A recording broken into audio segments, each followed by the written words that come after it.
नमस्कार, times of Swaraj में आप सबों का स्वागत है। मैं हूं संतोष सिंह और आज हम टाइम्स ऑफ स्वराज में बात सूबे में बिगड़ते कानून व्यवस्था को लेकर करने जा रहे हैं। जी हाँ, हालांकि आज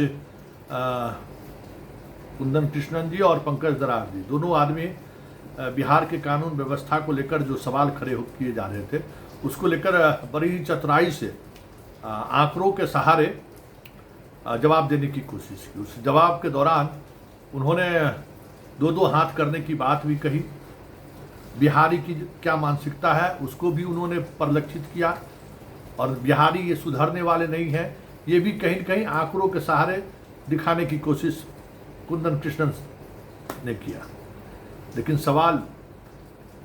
समस्या तो है, पुलिस पर लगातार हमला। मतलब होली के दौरान 72 घंटे के दौरान अगर बात करिए तो सरकार की आंकड़ा है कि 10,000 से अधिक हमला हो चुका है। मतलब मारपीट दंगा फसाद पूरे शहर में 40,000 रिपोर्ट हुआ। मारपीट दंगा फसाद इधर उधर जो होता है होली के दौरान हुड़दंगी में 40 से अधिक लोग एक्सीडेंट में मरा है। डूबने वाली की तो बात ही छोड़ दीजिए। तो ये सारे आंकड़ों को लेकर आज पुलिस मुख्यालय में बड़ी ब्रीफिंग हुई थी और उस ब्रीफिंग के सहारे ये दिखाने की कोशिश हुई कि जो कहा जा रहा है राज्य की कानून व्यवस्था को लेकर वाकई में वो स्थिति नहीं है। और बात बात में बात यहाँ तक पहुँच गई कि अगर अब भीड़ इसी मूड में है कि पुलिस पर जानलेवा हमला कर दे तब गोली चलाने से भी अब परहेज नहीं करेंगे। बात यहाँ तक पहुँच गई और बात सिर्फ यही नहीं रहा। कुंदन कृष्णन ने 2 कदम और आगे बढ़ के कह दिया कि अभी विधानसभा का सत्र चल रहा है, इसीलिए थोड़ा हाथ पैर हम लोग बांधे हुए हैं। सत्र खत्म होने दीजिए तो बढ़िया सब इलाज कर देंगे।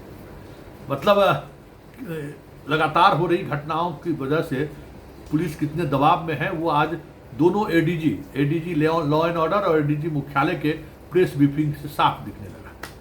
तो जरा पहले प्रेस ब्रीफिंग में क्या हुआ खास जरा पहले वो सुन लीजिए। और उस प्रेस ब्रीफिंग के बाद देर शाम सीएम ने कानून व्यवस्था को लेकर मैराथन बैठक की और उस बैठक का लबो लबाब यही था कि विनय बाबू का बहुत हो गया। विनय जी अब थोड़ा दिखाइए रंग, इन लोगों को समझ में आना चाहिए कि कानून व्यवस्था क्या चीज़ है, क्योंकि कहीं न कहीं लगातार इस तरीके की खबरें आ रही हैं जिस खबर से सरकार के साख पर बट्टा लगता हुआ दिख रहा है। ये बात अगर सीएम स्वीकार कर रहे हैं इतना ही काफ़ी है, तो और बाकी लोग तो स्वीकार करने को भी तैयार नहीं है। सब लोग तो राम राज कहने के स्थिति में कि जब से बीजेपी आया राम राज्य बिहार में है। तो पहले जरा सुन लीजिए क्या कहा है दोनों एडीजी साहब। संख्या पब्लिक की अधिक थी, उपद्रवी हुड़दंगी माहौल था और उसमें हम लोग आमतौर पे ऐसे त्यौहार के समय में एक संयम का व्यवहार रखते हैं। भले हम थोड़ा चोट बर्दाश्त कर लें लेकिन हम नहीं चाहते हैं कि वहाँ गोली चलाएं और किसी को हताहत हो। तो एक संयम की भावना तो पुलिस में रहती है ऐसे समय में।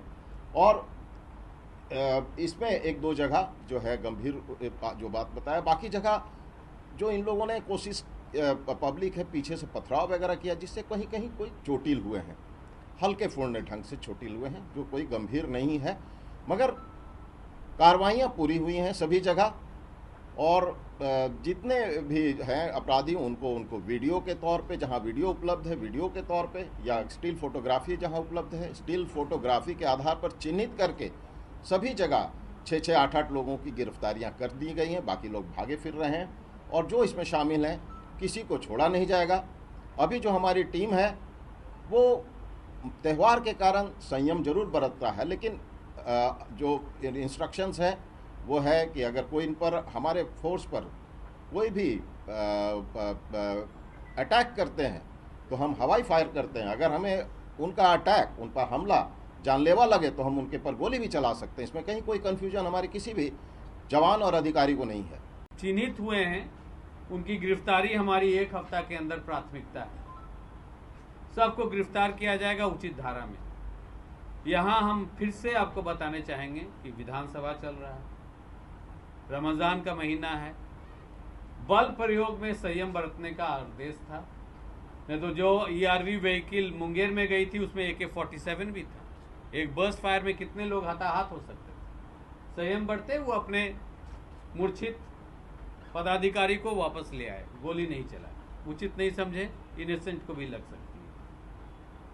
मैं ये इसलिए आपको बता रहा हूं कि पुलिस प्रेशर में काम करती है, छुट्टी में भी काम कर रही है होली में।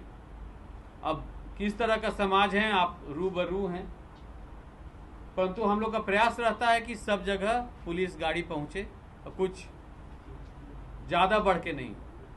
इन्हीं रिस्पांस के कारण और प्रतिनियुक्ति के कारण अब हमारे जो पुलिस पदाधिकारी, कन्या पुलिस पदाधिकारी एक्टिव हुए हैं कि कोई मेजर कॉम्युनल इंसिडेंट बिहार में नहीं हुआ है। मेजर कॉम्युनल धर्म के अनुसार या जाति के अनुसार भी मेजर कुछ नहीं हुआ है।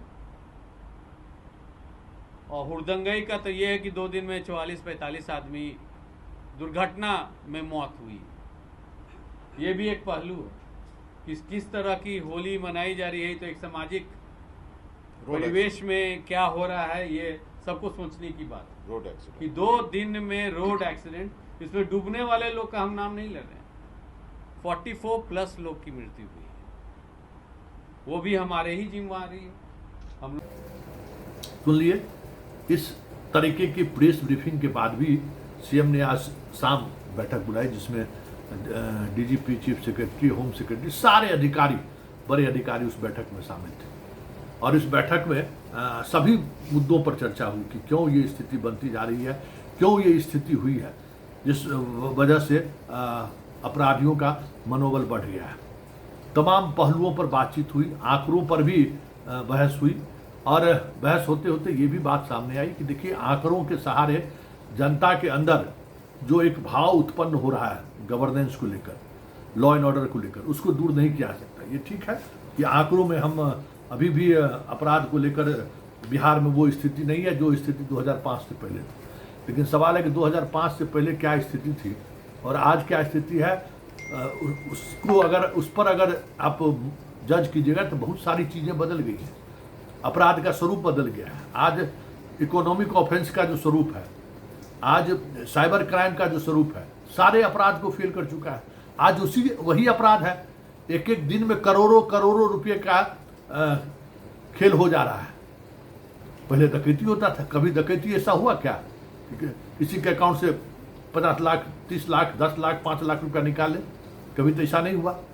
अब इस तरीके का अपराध हो रहा है। इसलिए भले अब अपहरण की घटनाएं नहीं हो रही है, पूरे देश में अपहरण खत्म हो गया। पहले तो भाई कहाँ से लोग अपहरण करके लोग ले आता था, अब वो बातें खत्म हो गई। याद है ना, गोवा से लेके हिंगोड़ी को लेकर चला आया था, सब शादी उदी, सब विवाह में, सब जगह घुमाया था, याद होगा। ये सारी बातें, स्वरूप बदल चुका है अपराध का, अपराध का कैरेक्टर बदल चुका है, अपराधियों का कैरेक्टर बदल चुका है। इसलिए आंकड़ों के सहारे भले आप अपने आप के उस कमजोरी को छुपा ले, लेकिन सच्चाई यही है कि अपराधी बेलगाम जरूर हो चुके हैं। पुलिस थानेदार के थाना से नियंत्रण खो चुका है, एसपी का थानेदार पर से नियंत्रण खो चुका है। मतलब सब कुछ व्यवस्था अनियंत्रित चल रहा है। ऐसे में आज के सीएम की बैठक के बाद उम्मीद की जाती है कि पुलिस रंग में लाएगी।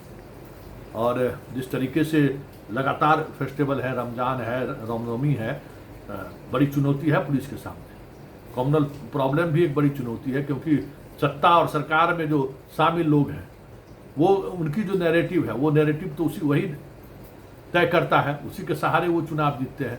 तो कैसे उस नैरेटिव को बनाने से परहेज करें। ये अलग बात है कि होली में बनाने की वो कोशिश नहीं चली, बहुत कुछ ऐसा हुआ कि उनकी हवा निकल गई। लेकिन अभी बहुत सारा फंक्शन है, पर्व है, जिस पर्व में कुछ न कुछ खेला करने की कोशिश तो होगी, क्योंकि चुनावी वर्ष है और उसी के सहारे सियासत भी साधनी है।